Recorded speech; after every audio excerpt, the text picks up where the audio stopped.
আসসালামু আলাইকুম, সবাইকে স্বাগতম ইউনিভার্সাল কোচিংয়ের ইউসি অনলাইন লার্নিং প্রজেক্টে। আজকে আমরা কিন্তু বলেছিলাম যে পাওয়ার পয়েন্ট প্রেজেন্টেশনের আমরা মোট 5টি ক্লাস নিব, আর আজকে দ্বিতীয় ক্লাসে কিন্তু আমরা হাজির হয়ে গেছি। আজকে দ্বিতীয় ক্লাসে আমরা যেটা শিখব সেই জিনিসগুলো নিয়ে কথাবার্তা হবে, বাট তার আগে আরও একবার আপনাদেরকে বলছি, যারা এখনও প্রথম ভিডিওটি দেখেননি বা প্রথম ক্লাসটি করেননি তারা অবশ্যই প্রথম ক্লাসটি করে নেবেন। আর এই যে আমাদের বর্তমানে পাওয়ার পয়েন্টের ক্লাসটি আপনারা দেখতে পাচ্ছেন, brought you by universal coaching. আর ইউনিভার্সাল কোচিংয়ের কিন্তু অফলাইন ব্যাচে যদি আপনি ভর্তি হতে চান এবং অনেক প্রিমিয়াম অ্যাসিস্ট এবং যা যা রয়েছে তার সম্পূর্ণ অ্যাক্সেস যদি আপনি পেতে চান, তাহলে অবশ্যই কিন্তু ডিসক্রিপশন বক্সের যে নাম্বারটি রয়েছে সেই নাম্বারের সাথে যোগাযোগ করবেন। ওকে, তো আজকে আমরা দেখব যে অ্যাকচুয়ালি আমরা পাওয়ার পয়েন্টে কী করতে পারবো, কী করতে পারবো না। প্রথমে আমরা খেয়াল করব হোয়াট টু ডু নিয়ে, অর্থাৎ কী কী করা যাবে, অর্থাৎ কী কী করা উচিত। অ্যাকচুয়ালি এটাকে যদি আমরা একটু ক্লিয়ারলি বলতে চাই, কী কী করা উচিত সেগুলো নিয়ে বেশি কথা হবে। তো এই অংশটাকে আমি 5টা ভাগে ভাগ করেছি। নাম্বার 1 হচ্ছে টাইপস অফ স্লাইড। স্লাইডগুলো কয় রকমের হয়ে থাকে এবং সেই স্লাইডগুলো দেখে আমরা কিভাবে আমাদের প্রেজেন্টেশনে তৈরি করব। আর এই 4 ধরনের স্লাইডের বাইরে কোনো স্লাইড আমরা তৈরি করার চেষ্টা করব না। সো 4 টাইপ অফ স্লাইড আর 5 টাইপ অফ যে কয়টা আমরা স্লাইড এখানে পাবো সেই কয়টা স্লাইড কিন্তু আমরা তৈরি করব আমাদের প্রেজেন্টেশনের সময়। সো প্রথমে আমরা শিখবো হচ্ছে টাইপস অফ স্লাইড। নাম্বার 2 হচ্ছে uses of font and colour. Normally এই যে আমি এখন লেখাটা আপনারা দেখতে পাচ্ছেন, এটা কিন্তু একটা ফন্ট রয়েছে।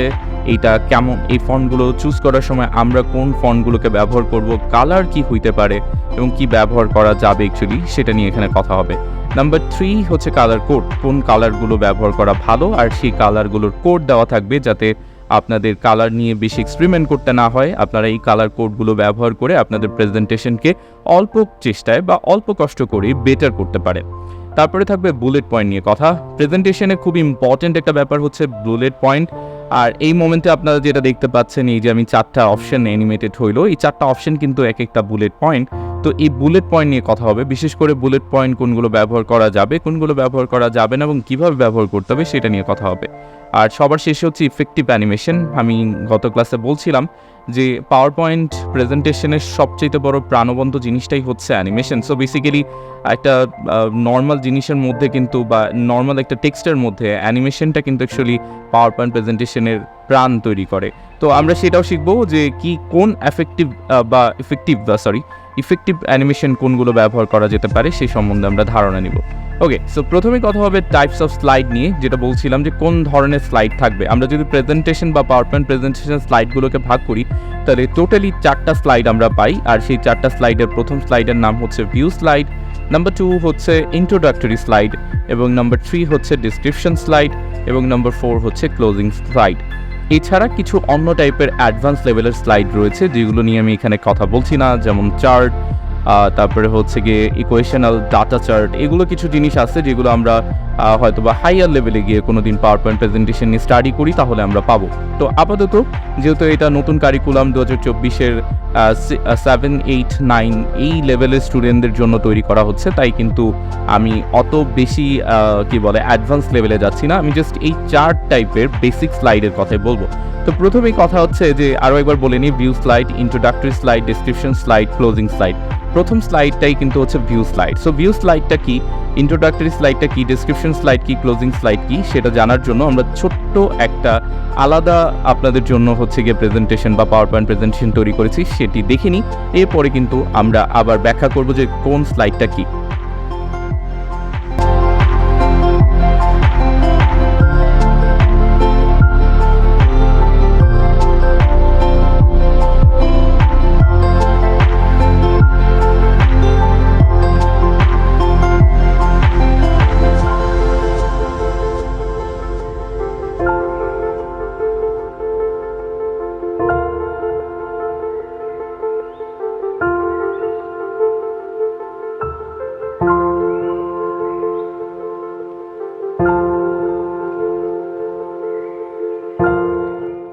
ওকে, আমরা কিন্তু পাওয়ার পয়েন্ট প্রেজেন্টেশনটি দেখে নিয়েছি। এখন আমরা ব্যাখ্যা করব কোন স্লাইডটাকে কি বলে।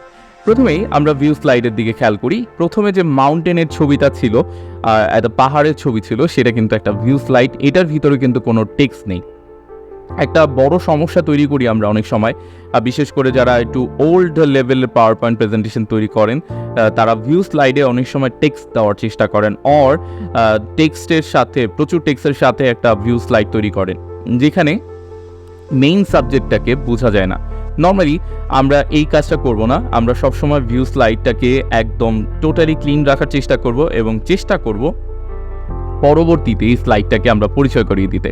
আর এই স্লাইডের পরবর্তী নামটাই হচ্ছে গিয়ে ইন্ট্রোডাক্টরি স্লাইড। এক্স্যাক্টলি আমাদের পাওয়ার পয়েন্ট প্রেজেন্টেশনের যে সেকেন্ড স্লাইডটা ছিল সেটাই কিন্তু একটা ইন্ট্রোডাক্টরি স্লাইড, যেখানে আমরা আমাদের আগের ইমেজ আর আগের যে আমাদের কি রয়েছে, আগের যে ভিউ স্লাইড রয়েছে সেটাকে ব্যাখ্যা করেছি আমরা। স্লাইডটার মানে মেইন পয়েন্টটাকে আমরা ব্যাখ্যা করেছি। যেমন আমাদের ওই মাউন্টেনটার নাম হচ্ছিল মাউন্টেন তারানকি, আর সেটা কিন্তু হচ্ছে নিউজিল্যান্ডের এগমন্ট ন্যাশনাল পার্কে অবস্থিত। তো আমরা সেটা দিয়ে কিন্তু এটাকে স্টার্ট করছি এবং তার সাথে দুটা কিওয়ার্ড আমরা এখানে অ্যাড করছি। চাইলে আমি এটাকে আরও মানে নর্মাল রাখতে পারতাম, বাট ইচ্ছা করে আমি এটাকে অ্যাড করছি। সেটা হচ্ছে অ্যাক্টিভ ভলকানো এরিয়া। এটা কিন্তু একটা ভলকানো এরিয়ার জায়গা এই মাউন্টেনটা, এবং এটা কিন্তু হিস্টোরিক্যালি বা ইতিহাসগতভাবে আমরা বলতে পারি যে মায়োরি নিউজিল্যান্ড যে আদিবাসী রয়েছে, ট্রাইবাল কমিউনিটি রয়েছে, তাদের জন্য কিন্তু এটা খুবই পবিত্র একটা জায়গা। তো এইখানে দুইটা ইনফরমেশনের সাথে আমরা কিন্তু আমাদের ইন্ট্রোডাক্টরি স্লাইডটাকে ক্লোজ করলাম। যদিও খুব ভালো হয় ইন্ট্রোডাক্টরি স্লাইডে যতটা সম্ভব কম ডিটেলস থাকার, বাট অ্যাকচুয়ালি আমার কাছে সময় স্বল্পতা থাকার কারণে আমি দুটো স্লাইডকে একসাথে করে ফেলেছি, বা কয়েকটা ছোট জিনিসকে আমি একসাথে করে ফেলেছি। তো অ্যাকচুয়ালি ইন্ট্রোডাক্টরি স্লাইডে আমরা চেষ্টা করব আমাদের যে ভিউ স্লাইডটা ছিল সেটাকে ইন্ট্রোডাকশন করে দেওয়া, অর্থাৎ তাকে পরিচয় করিয়ে দেওয়া, এবং তারপরে 3 নম্বর স্লাইড যেটা আমরা বলছিলাম ডিসক্রিপশন স্লাইড, সেখানে কিন্তু আমরা কি করতে পারি, আমরা হচ্ছে গিয়ে আমাদের স্লাইডটা সম্পর্কে একটা ব্যাখ্যা করতে পারি। যেহেতু আমি এখানে বলেই রেখেছি যে এটা একটা মাউন্টেনটা একটা ডাইভার্স হটস্পট, সো বেসিক্যালি এটা একটা জীব বৈচিত্র্যের হটস্পট। তো এই জন্য কিন্তু আমরা এখানে একটা ব্যাখ্যা করার চেষ্টা করতেছি যে কেন এটাকে বলা হয়। 3 ধরনের পশু বা পাখি আমরা বা গাছ এখানে লেখা রয়েছে, যেটা হচ্ছে টুয়াটারা, কিকিওয়ার্স এবং ক্যানোটি ট্রি। বলা যেতে পারে পৃথিবীর প্রায় 80,000 প্রজাতি নিউজিল্যান্ডের এই হচ্ছে গিয়ে অংশে বসবাস করে, যেটা পৃথিবীর এর ভিতরে প্রায় 90% পৃথিবীর আর কোথাও পাওয়া যায় না।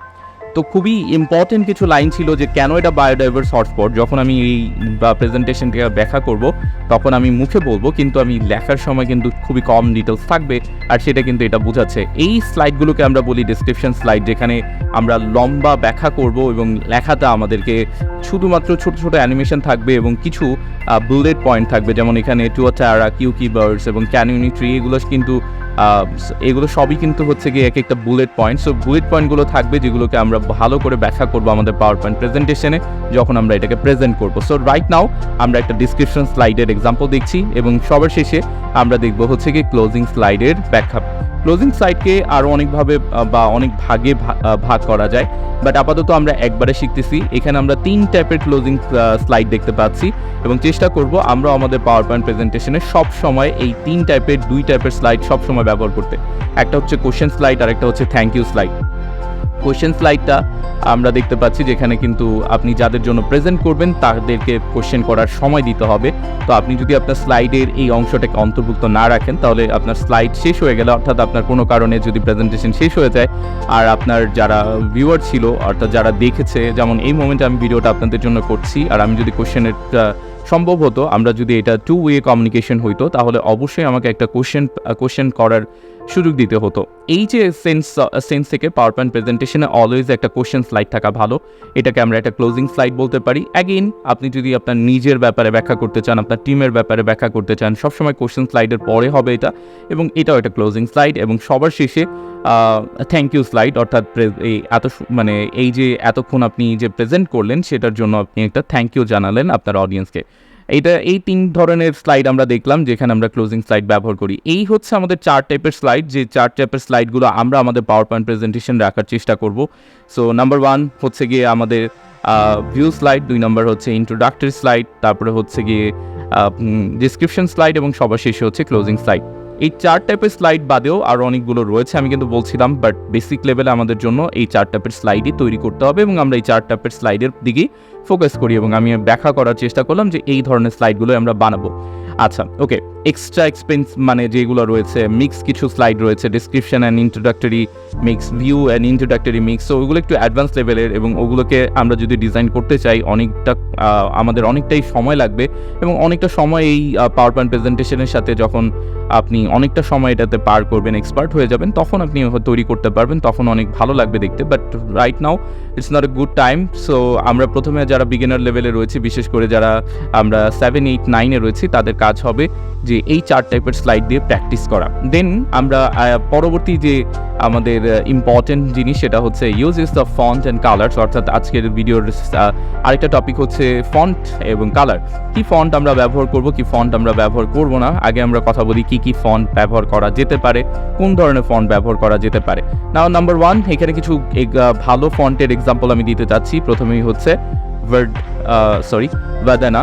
আর এইখানে যেটা হচ্ছে সেটা হচ্ছে গিয়ে এই ফন্টটাকে আমরা ব্যবহার করতে পারি আমাদের ডেসক্রিপশন স্লাইড, তারপরে হচ্ছে গিয়ে ক্লোজিং স্লাইড, এগুলোর জন্য ব্যবহার করতে পারি।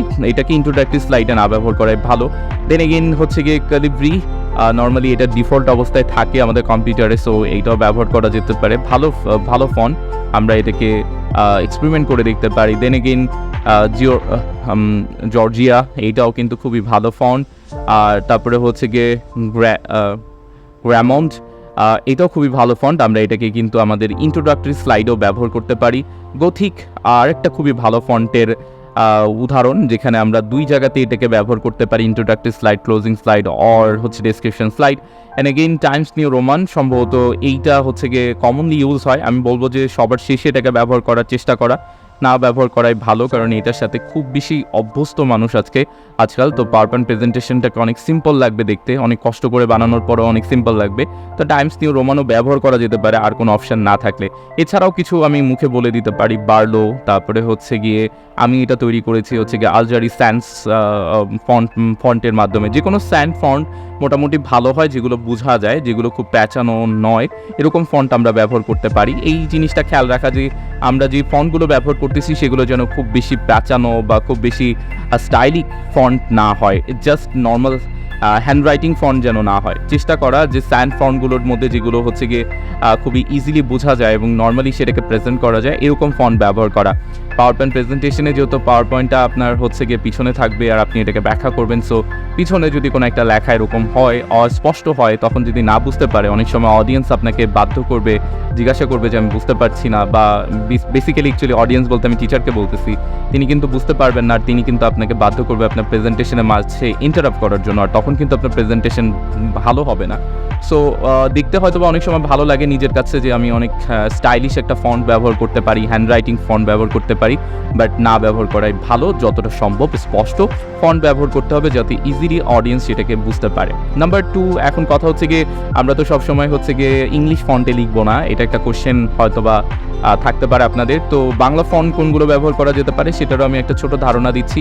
সুতনি এমজে, নর্মালি আমরা এটাকে বিজয় কিবোর্ডের সাথে কিন্তু ডাউনলোড করে থাকি। এটা খুব ইজিলি কম্পিউটারে এটাকে কীভাবে ডাউনলোড করতে হয় আজকাল ইউটিউবে অনেক ভিডিও রয়েছে, চাইলে এটা দেখে করে নিতে পারেন। অ্যান্ড দেন এইটাকে ব্যবহার করতে পারেন। খুবই হচ্ছে গিয়ে মানে আমরা বলতে পারি যে একটা ভালো ফন্ট, যেটাকে দিয়ে আমরা বাংলা লেখাটাকে ব্যবহার করতে পারি। আর তারপরে কিন্তু রয়েছে কালপুরুষও খুবই ভালো ফন্ট, আমি খুব ব্যবহার করি এটা। তারপরে হচ্ছে সোলারমানি লিপি, আমি অনেকেই চিনি যারা হচ্ছে গিয়ে এইটা ব্যবহার করে থাকে।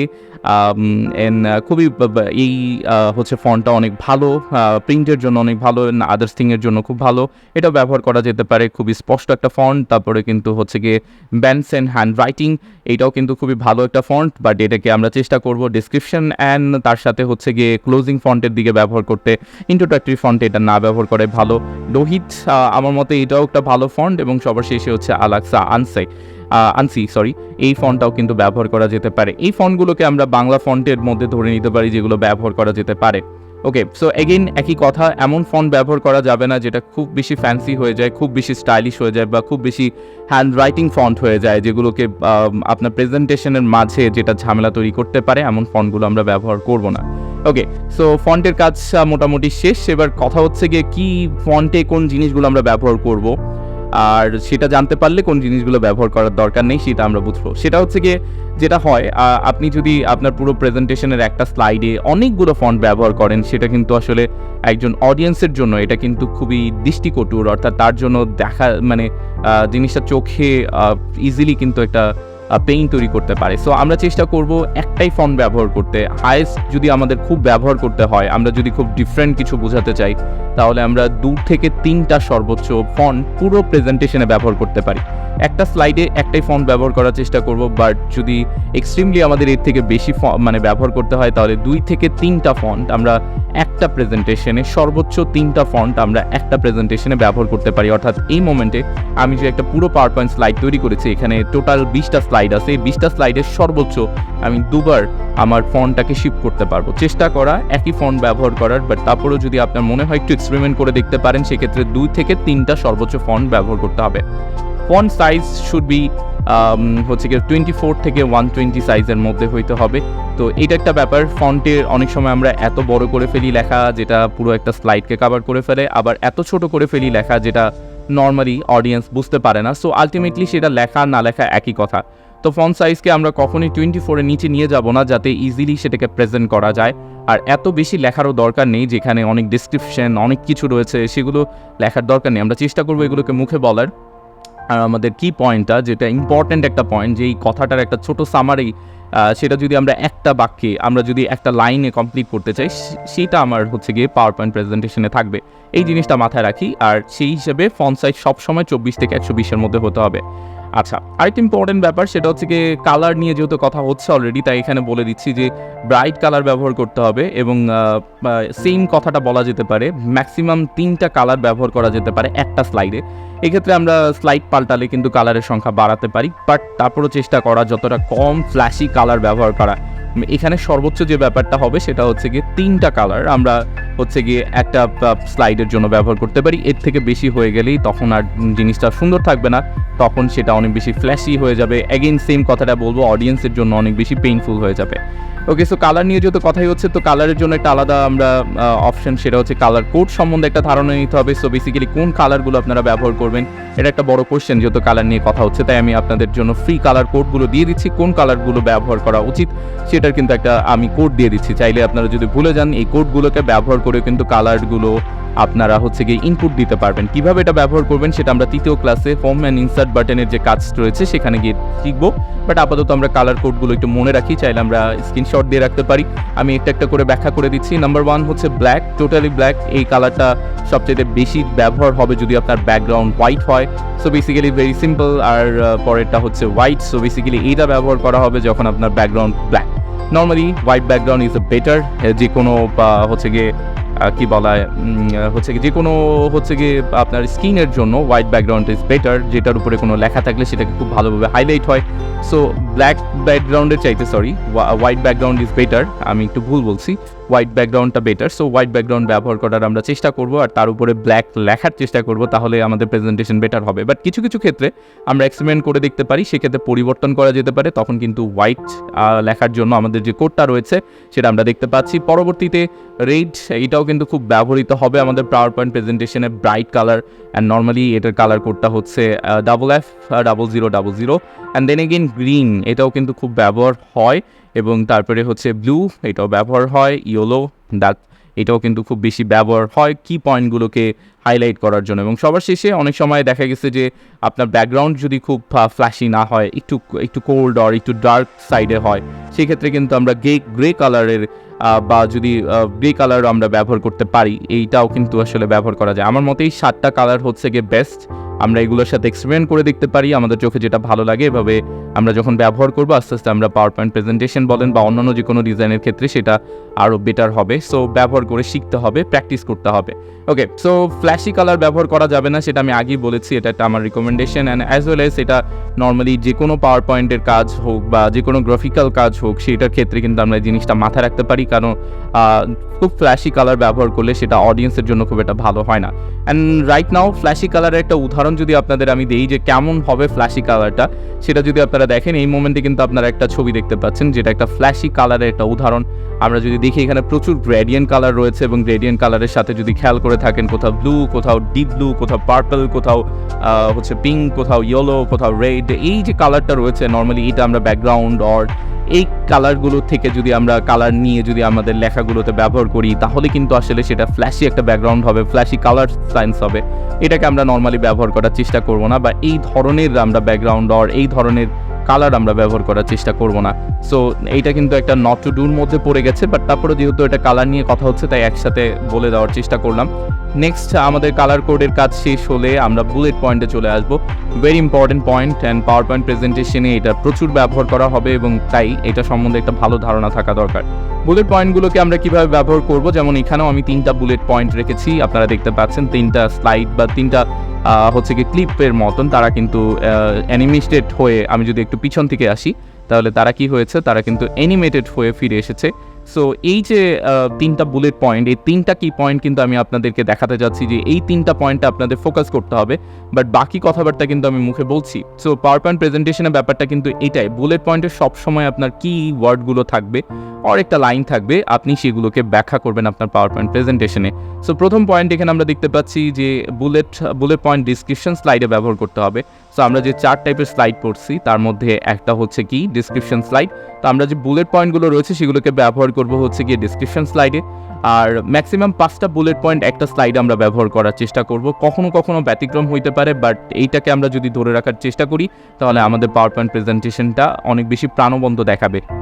বেশি বুলেট পয়েন্ট হইলে সেটা কিন্তু আসলে খুবই কমপ্লেক্স হয়ে যায় এবং সেটা হয়তো অনেক লম্বা একটা স্লাইড হবে এবং দেন এইটা কিন্তু একটা বড় প্রবলেম হইতে পারে, অডিয়েন্স বোর হয়ে যেতে পারে। সো আমরা চেষ্টা করব 5টা বুলেট পয়েন্ট, সর্বোচ্চ 5টা বুলেট পয়েন্ট রাখার। লাস্ট যে অপশনটা রয়েছে সেটা হচ্ছে কি আমি অলরেডি বলে ফেলছি, সেটা হচ্ছে অলওয়েজ কিওয়ার্ডটা লিখতে হবে অর একটা কি সেন্টেন্স লিখতে হবে যেটা দিয়ে আপনি আপনার পুরো জিনিস বা পুরো মেইন থিওরিটাকে আপনি ব্যাখ্যা করবেন।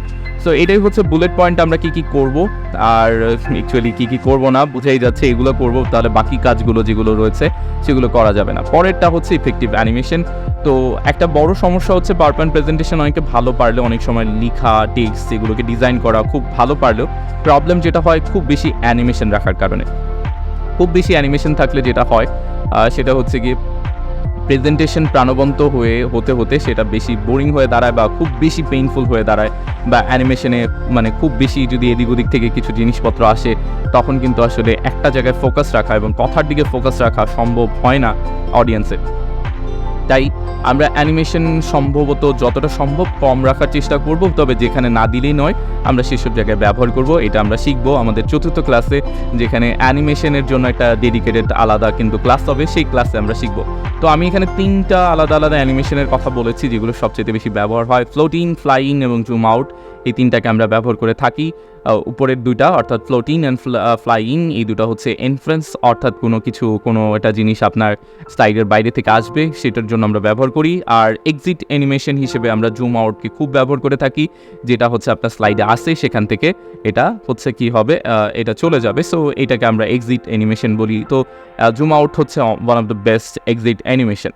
ওকে, সো এই হচ্ছে আমাদের ইফেক্টিভ অ্যানিমেশনের একটা ধারণা। আর যদি আমি বলি ইফেক্টিভ অ্যানিমেশনের কথা আসলে ট্রানজিশনের কথাও আসবে, যদিও অ্যানিমেশনের মধ্যে পড়বে না, বাট ট্রানজিশন টোটালি আলাদা, বাট তারপরেও এখানে একটু বলে দেওয়া সম্ভব।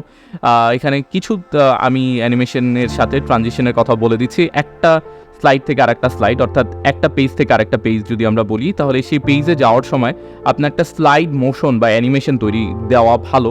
তাতে কি হয়, তাতে আপনার আগের স্লাইডের সাথে আপনার নতুন স্লাইডের একটা সম্পর্ক তৈরি হয় এবং এতে অডিয়েন্স খুব বেশি কানেক্টেড থাকে আপনার সাথে। তো এই স্লাইডে এটা আমরা যদি খেয়াল করি, মর্ফ, পুশ এবং প্যান, এই 3টা হচ্ছে গিয়ে সবচাইতে ভালো transition.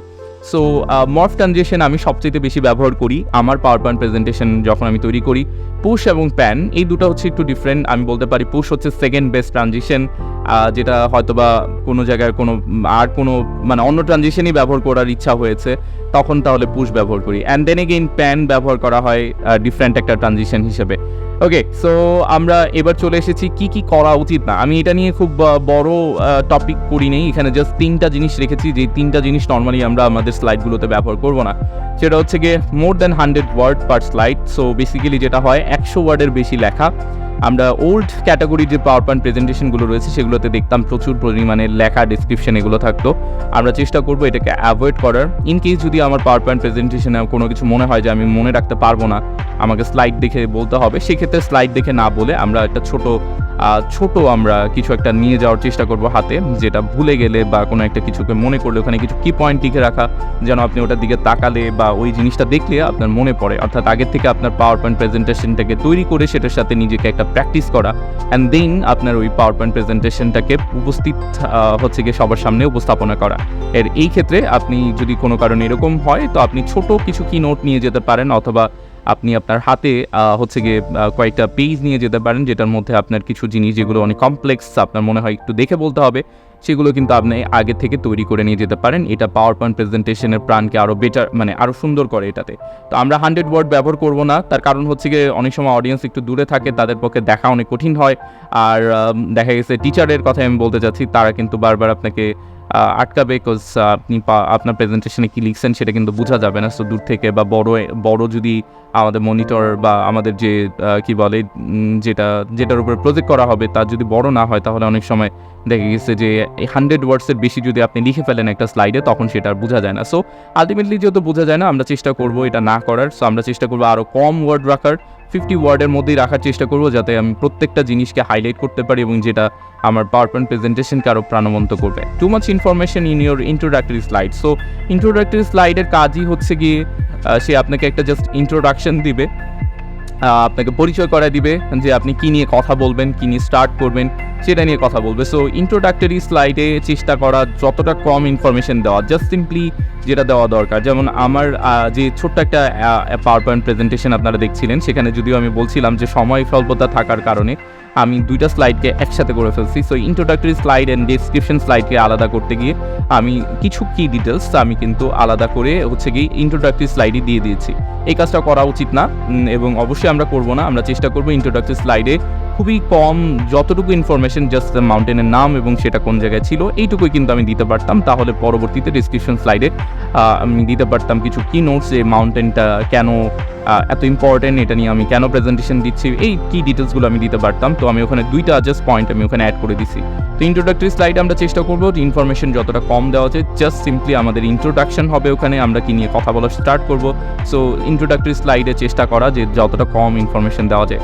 Too much animation or too much colourful slide. So আমি ইচ্ছা করে এখানে কিন্তু কালারফুল শব্দটাতে অনেকগুলো কালার দিয়েছি, আপনারা দেখতেই পাচ্ছেন। দেখতে কিন্তু আসলে উইয়ার্ড লাগবে নর্মালি, এটা যখন আমরা দেখবো তখন কিন্তু অ্যাকচুয়ালি অনেকগুলো কালার থাকার কারণে সবার আগে এই জায়গায় চোখ যাবে। সো বেসিক্যালি এটা আমি অলরেডি বলে ফেলছি যে কী ইউজ করা উচিত, বা তার সাথেই বলে ফেলছি যে কী করা উচিত না। সো অনেক বেশি অ্যানিমেশনও দেওয়া ঠিক হবে না এবং অনেক বেশি কালারও দেওয়া ঠিক হবে না, যেটা অডিয়েন্সের জন্য অনেক পেইনফুল হবে। সো মেইনলি আমার মতে এই 3টা জিনিস করা যাবে না যখন আমরা স্লাইড তৈরি করবো, এই 3টা জিনিসকে মাথায় রাখতে হবে। ওকে, সো রাইট নাও যেহেতু আপনারা এতক্ষণ ক্লাস করলেন, এত কষ্ট করে ক্লাস করলেন, আপনাদের জন্য ছোট্ট একটা ব্রেইন স্টর্ম রয়েছে, অর্থাৎ একটা কোয়েশ্চেন রয়েছে। এই কোয়েশ্চেনটা অ্যান্সার দিলে অবশ্যই পরবর্তী ভিডিওতে আপনাদের কোয়েশ্চেনের অ্যান্সারকে হাইলাইট করা হবে। যারা উত্তর দিবেন তাদের সবারকে কিন্তু হাইলাইট করা হবে। সো বেসিক্যালি আপনাদের বলতে হবে যে this is a closing slide, অর্থাৎ আমি বলতে চাচ্ছি যে এটা একটা ক্লোজিং স্লাইড, আর এইটা কি ট্রু অর ফলস সেটা কিন্তু আপনারা কমেন্ট বক্সে জানাবেন। আর কমেন্ট বক্সে জানালে কিন্তু আমরা যেটা করব সেটা হচ্ছে গিয়ে যাদের উত্তর ভুল হবে বা রাইট হবে সেটার আমরা ব্যাখ্যা দেওয়ার চেষ্টা করব পরবর্তী ভিডিওতে, এবং আপনাদের নামগুলো কিন্তু আমরা ভিডিওতে শো করব। সো আপনারা কিন্তু সেটা করতে পারেন, নিচে কমেন্টে লিখে দিতে পারেন যে আপনি ট্রু অর ফলস, আপনার মতে এই স্লাইডটা কি একটা ক্লোজিং স্লাইড কিনা সেটা আপনারা কিন্তু জানাতে পারেন। আমি আরেকবার কোশ্চেনটা বলতেছি, এই যে স্লাইডটা আপনি এই মোমেন্টে দেখতে পাচ্ছেন, এই স্লাইডটাকে আমি বলতে চাচ্ছি, ন্যারেটর একজন বলতে চাচ্ছেন যে এইটা হচ্ছে গিয়ে ক্লোজিং স্লাইড। আপনার মতে এটা ক্লোজিং স্লাইড নাকি এটা introductory slide or something else, যেটাই হোক না কেন আপনি জাস্ট ট্রু অর ফলস লিখে কিন্তু কমেন্ট করলে অ্যান্সারটা দিতে পারেন। ওকে, সো এই ছিল আজকের সেকেন্ড ভিডিওতে। লম্বা একটা ভিডিও ছিল, অনেক টায়ারিং ছিল আমার জন্য, অনেক কিছু তৈরি করতে হয়েছে। আর তার সাথে হচ্ছে গিয়ে চেষ্টা করছি ফ্রি ক্লাসগুলো যত তাড়াতাড়ি সম্ভব আপনাদের আপডেট করার, বাট আনফর্চুনেটলি কিছু ব্যাকগ্রাউন্ড ইস্যু থাকার কারণে আসলে হয়ে উঠছে না। আশা করছি আপনাদের ভালো লাগছে এবং এটা আপনাদের পড়াশোনায় অনেক হেল্প করবে। এবং আমরা তৃতীয় পার্ট, অর্থাৎ এই ভিডিওর যে তৃতীয় পার্ট, সেটা 20 এপ্রিলে আগে আপডেট করার চেষ্টা করব ইনশাআল্লাহ। আর তাই আপনাদের সবাইকে দেখার আমন্ত্রণ রইল তৃতীয় পার্টও, এবং তার সাথে আপনার বন্ধু যারা রয়েছে, যারা হচ্ছে গিয়ে এই ব্যাপার নিয়ে আসলে সমস্যায় আছে, তাদেরকে কিন্তু দেখাতে পারেন। অ্যান্ড আপনাদেরকে আরও একবার বলছি, সম্ভব হলে অবশ্যই ডিসক্রিপশন বক্সে আমাদের যে নাম্বারটি রয়েছে তাতে ফোন করে অফলাইনে ভর্তি হয়ে যাবেন, তাহলে কিন্তু আপনারা আরও বেশি হচ্ছে গিয়ে প্রিমিয়াম এক্সপিরিয়েন্স পাবেন। এবং এই জিনিসগুলো বাদে অনেক কমপ্লেক্স যে জিনিসগুলো রয়েছে, যেগুলোকে হয়তো বা অনলাইনে বোঝানো সম্ভব নয়, এবং অনেক অ্যাসিস্ট রয়েছে যেগুলো আমরা অনলাইনে প্রোভাইড করি আমাদের গুগল ক্লাসরুমের জন্য। সেই ক্লাসগুলোতে যদি আপনি অ্যাক্সেস পেতে চান তাহলে কিন্তু অফলাইনে ভর্তি হতে হবে। যাই হোক, আর হচ্ছে গিয়ে আজকের মতন সবার কাছ থেকে বিদায় নিতে চাই। থ্যাঙ্কস ফর ওয়াচিং সবাইকে, এবং আরও একবার রিকোয়েস্ট করবো এই ভিডিওটি ভালো লাগলে একটা লাইক দিবেন, আর কমেন্ট করে অবশ্যই আপনার মতামত জানাবেন। অন্য কোন টপিকে আপনি ভিডিও দেখতে চাচ্ছেন সেটাও বলতে পারেন, এবং অবশ্যই ভিডিওটি শেয়ার করবেন আপনার বন্ধু, আপনার ফ্রেন্ড, আপনার অভিভাবক যারা রয়েছেন তাদের সাথে। ওকে, আজকের মতন আমি বিদায় নিচ্ছি। সবাই ভালো থাকবেন, সুস্থ থাকবেন।